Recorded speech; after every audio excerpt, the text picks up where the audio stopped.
excited about this show. Tell us why this is a must watch.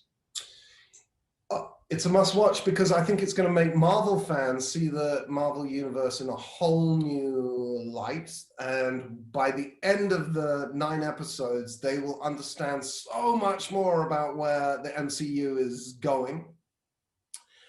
They should watch it because this series has more special effects in it than Endgame. They should watch, and I think it's going to bring in new fans because I think there's a sort of nostalgic look at some of the great TV sitcoms from American 20th century. I love it. And where exactly does this take place on the Avengers timeline?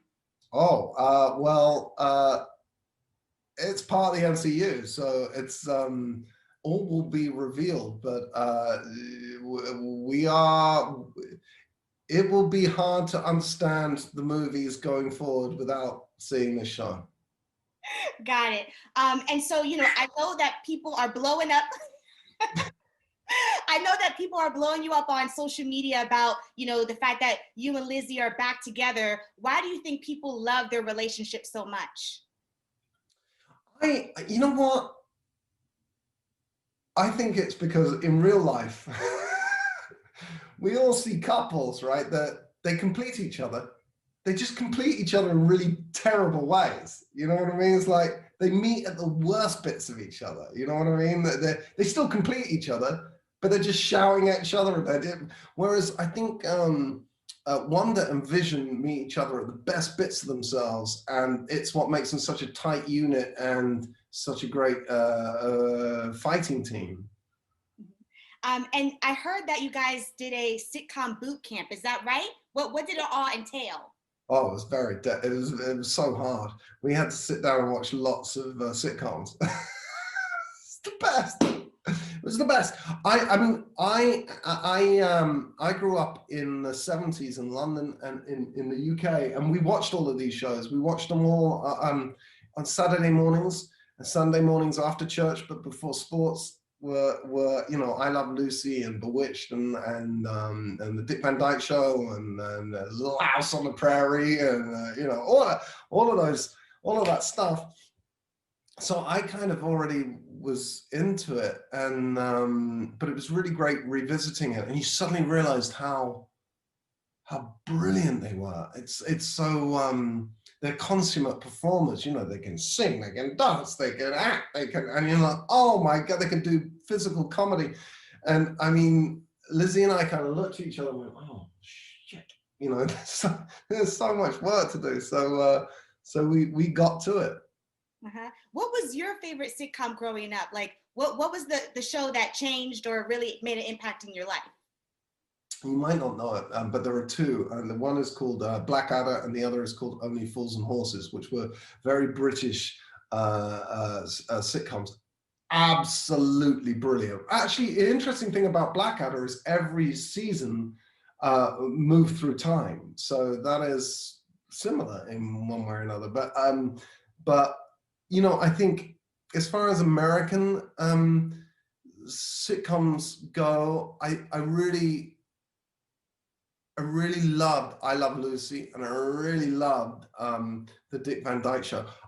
Funnily enough, I was still a kid when things like Family Ties were happening, and so I saw that. But we also reference Malcolm in the Middle and Modern Family, and I had to get to know those because I guess I was already out the house and working by the time those came out. And so obviously you're going through all these different eras, which means the fashion is on point. What was your favorite look that you had to wear, and what did you think about what Elizabeth wore? Oh, come on, have you seen my 70s wig? Come on. I mean, it's like Robert Redford wig on steroids. It's like, oh, it was so great. I never had hair that thick. It was so good. And then, so I loved all of that stuff. And I think Lizzie's little pregnant outfit is just to die for. It's so great with the really straight red hair is just, it's fantastic. And you also, I also love that you guys, I think it's in the Halloween episode, you pay homage to the classic costumes of your characters. Were you excited about that? Yeah, it was so great. I mean, the great thing about that for me is I looked so utterly ridiculous as I walked down the stairs, but it was very, you didn't have to work too hard for the laughs, you know?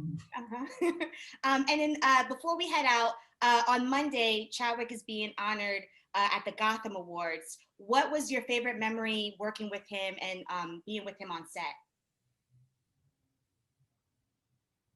My favorite memory of working with Chadwick was he never broke character. He never broke character. He was keeping the accent up the whole time. And this is, he was a prince, right? He was a prince, and he was so committed and worked so hard. But I once made him laugh so hard that he broke character. And I heard Chadwick speak, and it was, I was like, yes, I did it. And I will, yeah, I'll remember him with love. He's, it's a loss.